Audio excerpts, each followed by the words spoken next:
Hi you guys, welcome back to my channel. I have some updates for you regarding Monat, and I said I was bringing you shallow dives, and I am. By the time you'll see this, one will already be up, and then I filmed another one that will be coming out as well the next week. So we have some updates coming from the first rep's husband, who's been making a lot more content online and speaking out. We have something for him regarding a live that happened, I think probably like 2 weeks ago now that you're saying it. This is a video that Louis Urdaneta posted on his page, and it was in Spanish. I was gonna ask my husband to translate for me, but it looks like the girlies were able to hustle that together, so we have something to read.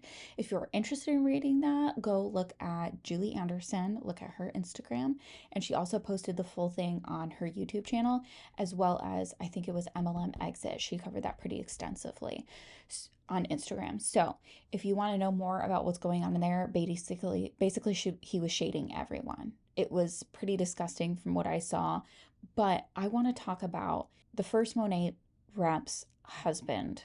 It's hard not naming people sometimes, but we're going to talk about what he has to say about it because this came out shortly after. He titled this My Thoughts. Hey everybody, it's good to see y'all again, and I hope that y'all had a great 4th of July and that you're enjoying the weekend. There's been a lot of things going on over the past few days, and I've had a lot of you reach out to ask me my opinions on things and stuff, so I figured, hey, let's talk about it. Yeah, crazy couple days in the Monat world. And I'll be honest too, I was a little reluctant to talk about it just because, now it's in the rearview mirror, right? It's the past. And I'm loving where we're at right now. But it has weighed on my heart too, because I saw the video and Thursday night, and my gosh, I don't know how you get back. How do you recover from something like that? So You don't. You don't. Also, I'm going to be speeding this up. I just spit so massively on my keyboard. But I'm going to be speeding this up because he is a slow talker, but I don't think you can recover from it. I didn't think he could really recover from the entire situation before he made this video, but especially not now that he showed us that. biggest overwhelming feeling right now is gratitude and thankfulness that I'm not part of that company anymore. I can't imagine what it would have been like waking up yesterday to all the questions about what's going on, what was said, what did he mean, all that stuff. And, I do know for one thing that the people that were attacked on that video were leaders in that company and they're leaders in their new company. They don't need me to defend them, but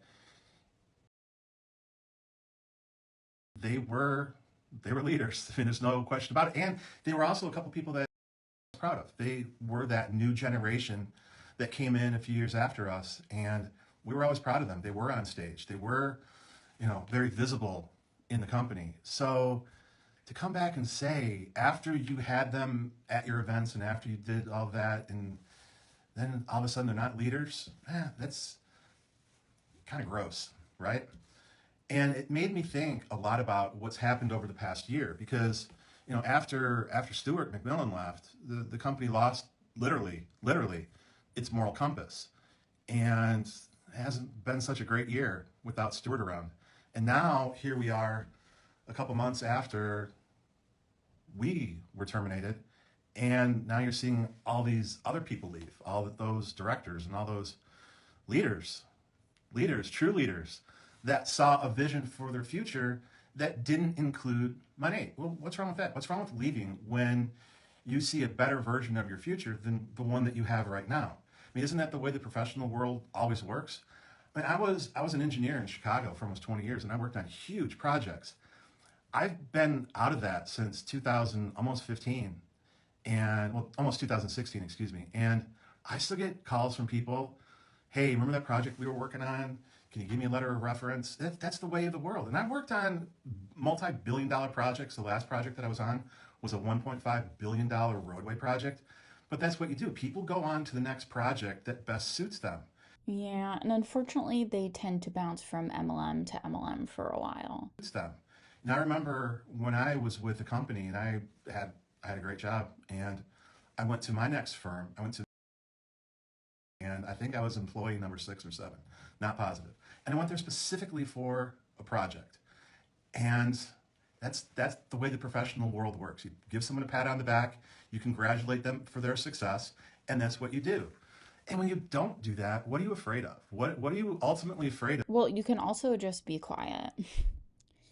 You can also not address stuff in a shitty way and just take the L. of when you have to disparage these people that were a part of your company and were adding value to it? What does that say about you when you attack them? So they were a leader when you had them on stage, but now they're not because they chose to leave you. That feeds into the bad side of network marketing. That feeds into the bad side that everyone's been talking about Monat for the past couple of years. And it's not fair to these people that are leaving to try and make it about how bad they were. We're glad they're gone. That's ego-driven leadership 101. And that's what no one wants to be a part of. And a few weeks ago, there was those comments going around that people were leaving network marketing companies because they didn't have all the information. Well, there's the information. And again, that information is a fundamental lack of trust. If you are going to go on a live video playing We Are the Champions for 5 minutes and then go on a rant for another 45 minutes about how... Yeah, I do have to say that that was really distasteful. And I think before he even said a word, showed the insecurity. Like when I say MLMs are really insecure, I mean it. Because when they have to try to shut people up, think of what happened with Julie Anderson. Think of what just happened with Hannah. They want you to shut up because they cannot stand tall and stand by their actions and accept some criticism and commentary and extra light shedding on the situation. They cannot handle it. So they have to take legal action to get people to shut up. Think about why that might be.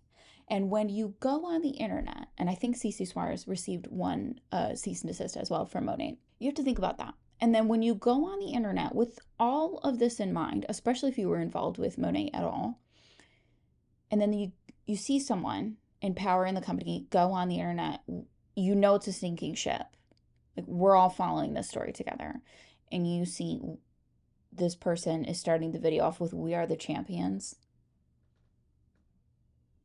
It's not a good look. I think it's more telling than anything they could actually say. Minutes about how all these people aren't real leaders. What does that say about you? Now, I remember something in Sienna Luis's book, Rebel Leadership. Highly recommended, by the way. You should all read it. And he talked about being one of the first market partners, and how hard they tried getting ads out to attract more market partners. And he said he came from another network marketing company. Came from another network marketing company. He said that in his book. So why was it okay for her to come to Monat from another company, but it's not okay for anybody in Monat to go to another company? Because that's culty. But we can't say it like it is because we might receive a cease and desist or a lawsuit, but that is culty. I don't know. They're already involved in a lawsuit, so I don't know why they don't just like say it again. That logic is just fundamentally, it doesn't make sense. And I'm going to give everybody my worldly best 56 years of advice I got for you. You're going to want to write this down. If something takes more than 2 sentences to explain, it's a fucked up situation that you shouldn't be involved with. A relationship. No, I think a better example would be why when people want to say that MLM isn't a pyramid scheme or convince you you're not in a cult when you're in an MLM. If it takes more than 2 sentences to explain that and convince someone, I think that would have been a better example, but he's in an MLM, so I don't think he wants to really use that example. Can you define your relationship with your partner in 2 sentences or less? Life isn't complicated. We make it complicated. We're going through that era of Monat right now where everything is really hard to explain. Did the products change? Yeah, a lot of people think they did. Can you explain all that in 2 sentences or less? No. Can you explain the commission plan in 2 sentences or less? Well, I thought I could back when it was over 50%, and now it's someplace around 45%, but we don't actually really know because they lied about that. And the senior vice president lied to us on a call when he said that it had never been over 50% in like years. Well, I really hope he has proof of that before he goes saying that stuff. Okay, great. What's the direction of the company? Can anybody give me the direction of the company in less than 2 sentences? I don't know. It's just overly complicated. It didn't need to be that way. So my overriding prevailing thought about what has happened over the past couple of days is this sadness. It never had to be that way. And I'm also sad for all these people that are getting the Monat tramp stamp tattoos and whatever else the hell they're doing. And Oh no! Oh, I do remember at one point I felt like it might be a good idea to get a tattoo for the company that I was in. And I'm so grateful that I actually wasn't making any money. So I actually couldn't afford to do a tattoo of that. Also, the logo is ugly. So I'm really glad I didn't do that. And, and then have to eventually pay for a cover up when you leave. Grateful to Melanie not making money. So grateful because, oh boy, my first tattoo being for my MLM, embarrassing, especially now. That would be so humiliating every time I looked at it. Oh my God. all they're doing and all the lifers, really? Let's back that up for a second because you're not an employee. You're a 1099 distributor. Sealer Reese mentioned that in his book too, that they decided to come up with the term. That's my bad. I said Lewis in the beginning. I guess it's Louise. So my bad there. They come up with the term market partner for distributors. That's all anybody is in a network marketing company, is a distributor. You get a 1099. You're not an employee of the company. If you choose to become a business owner, an LLC or whatever, however you choose to do that, it's up to you. But you are not an employee of the company. You have a distributorship agreement. That's what the market partner agreement is. It's just a distributor agreement. And they decided that they didn't want us to be a distributor anymore. So there you go. We're not a distributor anymore.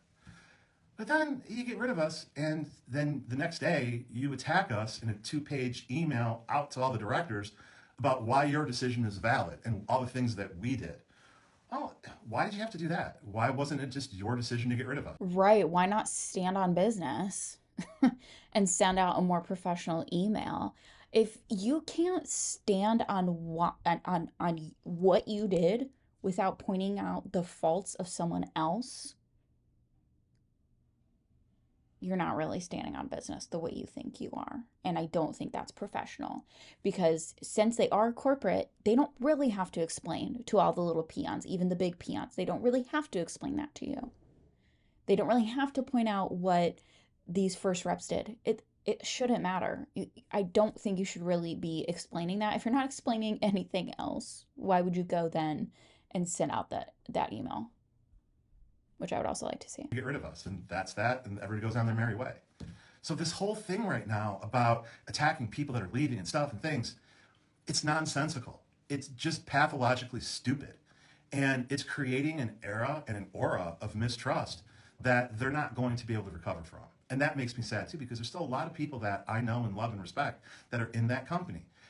My hope is that seeing the past couple of days through the eyes of the owners of the company, that maybe that gives them a moment to pause and reflect on where the company is going and what their true value is in the eyes of the company. Well, I think they really are just enjoying being messy right now. I don't think they're worried about professionalism too much. I think they've let that go.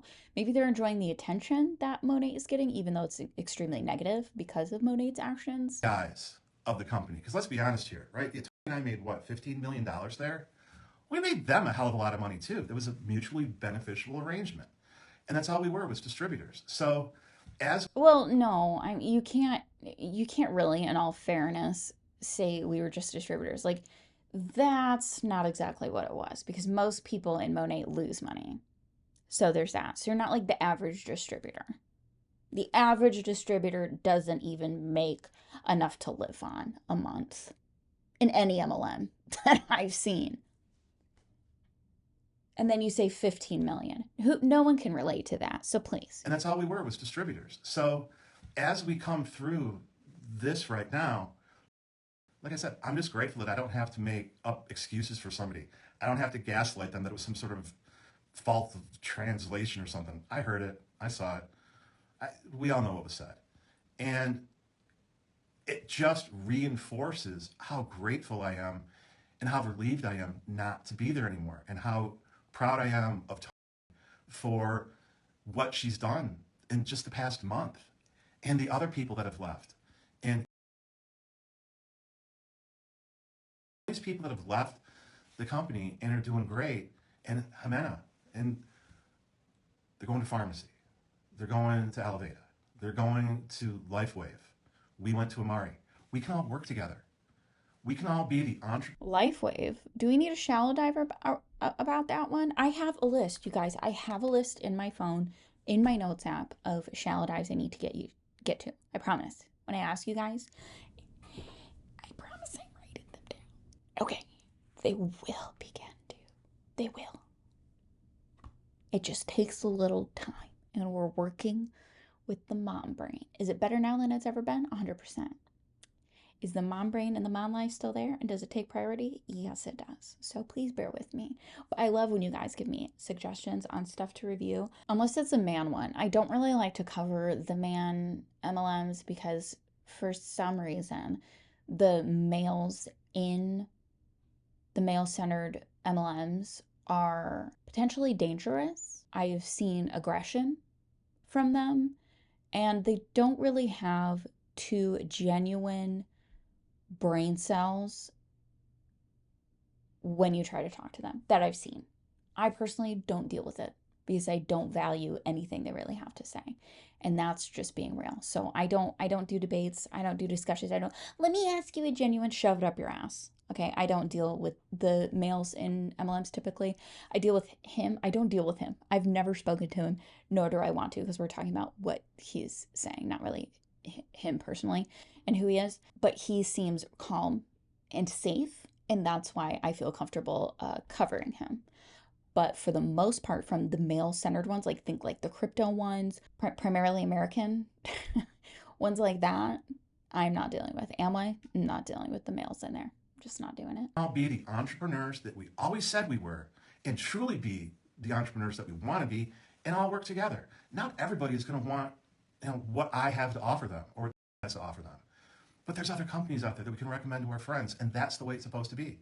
Or if Well, and also, you don't need anything from Amare that I've seen. There's nothing you actually need and you can't find somewhere else. Possibly better quality, possibly more transparent ingredients lists, and possibly cheaper, depending on what thing you're looking for. or if someplace along the way we decide to do what did, taking over the LifeWave side of their business and doing Elevata.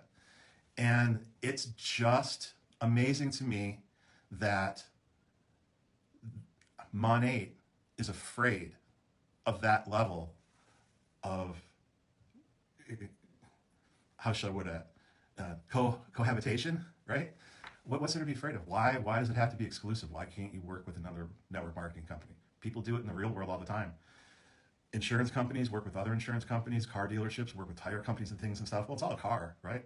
They're all selling the car, but it just goes together. It's a big world. There's a lot of people out there that have a lot of things to offer. Let everyone work together. What are you afraid of? That just makes no sense to me. So the last month has been like a breath of fresh air because we're building a new team. We've done it before. We'll do it again. We're so proud of everybody in our organization that has come on board with us. Yeah, some of them decided that, hey, you know what? I want to try something new. Some of them, they had never done this before. And so I'm grateful for all those people that we've been able to connect with and all the people that are on our side of this right now, making this probably one of my favorite months of the last 10 or 15 years. Money was okay in the beginning. It was still a little, wasn't my cup of tea for a while. But now that we're doing what we're doing and we're able to truly, be ourselves and work with other people and teach and coach and train like we always wanted to, it's fantastic and I love it. And I see there's a lot of comments in that. Yeah, I know he deleted it. But it still exists out on the internet. Anyone that wants to watch it can watch it. If you want to add a comment, you should wait until after the video's over. Yeah, and who approved someone who looks like a senior citizen to be acting like that on the internet? Please, like, what? How out of touch can you be? Until after the video's over, because these are all going to get erased. And Yeah, right, Steph? It's all over the internet. I mean, it's it's crazy. But like I said, we're moving on. We've all moved on. And that's my biggest takeaway from all this is that it's been a great thing to move on from. It's not worth it. It's not worth it trying to have these kind of conversations with somebody. If you're, I mean, I'm referencing that if I was still with the company, how do you say, oh yeah, well, there was some miscommunication. You know what? It was just in the translation. He didn't mean it. He meant it. I've heard him before. He meant it. In my opinion, I could be wrong, but I've heard him talk like that. We were in a meeting in the Caymans in 2020. Not to that level of vitriol, but pretty close. So I have no doubt that Oh, I found these on sale at the store. I'm gonna snack on these while he talks. pretty close. So I have no doubt that what was said was in the moment what needed to be said from his heart to everybody else. But like I said, I am just grateful that I don't have to defend that. No one should have to. I'm grateful that I don't have to explain it. I'm grateful that I don't have to try and figure out what he actually meant. I completely can see that that is genuine. Imagine already working essentially for free and only get paid on sales, very, very little, if that's the way the MLM works. And then also having to do PR, a PR nightmare, having to recover from that for free. You're going to be doing that for free. Imagine having to do that. Could be me. Grateful that I don't have to try and figure out what he actually meant. I don't care. I honestly don't care. It has nothing to do with me. I'm just really happy with where we're at. I'm really happy that I see so many familiar faces that we're working with now, and it gives me great joy and such pleasure to be at this next phase. It's fantastic. The life lesson that I talked about earlier, let's revisit that. If something takes more than 2 sentences to explain, it's a fucked up situation that you shouldn't be involved with. A relationship, a job. Do you have a job? Well, I don't know. I go in on Thursdays if they need me. Sometimes, no, it's not a job. Whatever the situation is, you should be able to have a clear and concise explanation of the situation. All right, now it's fantastic. I know the compensation, love the back office, love the products. Things are fantastic. Boom. I don't know anybody that's with my Nate right now that could say all of those things, which makes me grateful for where I'm at. So this is a lot longer than I wanted to be, as I tend to do. I ramble. Thanks again, everybody out there for watching, and thanks for all the comments on all the videos that I've done over the past several weeks. Y'all are amazing. I'm lucky. I always say it. I'm the luckiest guy in the world to have so many amazing people that I've connected with over my life, and it's really great to be able to have these kind of conversations with people and talk about some of these mutually shared experiences. Network marketing doesn't have to be a horrible thing. Our experiences can guide us. Our experiences can be used as education. And that's where I'm at right now. And I am... No, it doesn't have to be a horrible thing. It's just, if you're still in Monat after all this, is it a good thing? I don't think so. And also, it can never be completely ethical, I feel, because of what we know about how multi-level marketing works, which is people like him and his wife make $15 million. You, your mom, and your aunt, and your grandma aren't going to make enough to live on a month typically. So completely different. Experiences can be used as education. And that's where I'm at right now. And I am just so happy that everything has worked out the way that it has. And all right, so what did you guys think about that? That is him covering what happened with Luis Urdaneta. And the live, again, I told you in the beginning where to go check that out if you want to see it, or you want to see like a general discussion of what happened or a translation. You are welcome to do that and form your own opinion and watch my video and... Why is this box of cereal attacking me? And figure out what you think for yourself. You don't have to side with us in the anti-MLM community or the people who left Monat. You can side with them, or you don't have to pick a side. You can just be an observer and you watch anti-MLM as entertainment. And if that's the case, why not subscribe? Why not stick around? If you like this video, give it a little likesy poo. If you have commentary to share with the class, leave that down below. And if you super like this video, share it with your besties and make sure you are subscribed so you get to see all of my videos. Thank you guys again, and I will see you in the next one.